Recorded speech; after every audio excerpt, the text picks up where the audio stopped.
রাজধানীর মতিঝিলে উৎসবমুখর পরিবেশে সম্পন্ন হয়েছে বাংলাদেশ পোল্ট্রি ইন্ডাস্ট্রিজ অ্যাসোসিয়েশনের 2025-27 মেয়াদের নির্বাচন।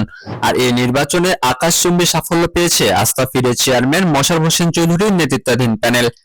সভাপতি হিসেবে নির্বাচিত হয়েছেন মোশাররফ হোসেন চৌধুরী। শুধু সভাপতি নন, সাধারণ ভোটাররা তাদের মূল্যবান ভোটে তার পুরো প্যানেলকে বিজয়ী করেছেন। সংশ্লিষ্টরা বলছেন, অবহেলিত বিপিআইএ কে শক্তিশালী সংগঠনে রূপান্তর করতেই সুযোগ্য নেতৃত্বের পক্ষে এই রায় দিয়েছেন ভোটাররা। এই পূর্ণ প্যানেলকে বিজয়ী করার পেছনে প্রধান কারিগর হিসেবে সংগঠনের সাবেক সিনিয়র সহসভাপতি জনাব মুনিরের প্রতি বিশেষ কৃতজ্ঞতা ও ধন্যবাদ জানানো হয়েছে। তার বিচক্ষণতা ও প্রচেষ্টাতেই এই বিজয় সম্ভব হয়েছে বলে মনে করেন নবনির্বাচিতরা। ফিড ও বাচ্চার দাম বৃদ্ধি এবং ন্যায্য মূল্য না পাওয়ার কঠিন সময়ে এই নতুন নেতৃত্বের কাছে সাধারণ খামারিদের প্রত্যাশা অনেক। তারা আশা করছেন মোশাররফ হোসেন চৌধুরীর হাত ধরে পোল্ট্রি শিল্প তার হারানো গৌরব ফিরে পাবে এবং খামারিদের সংকট নিরসন হবে। মাহমুদ বিন মারুফ, বাণিজ্য ডেস্ক, সকালবেলা।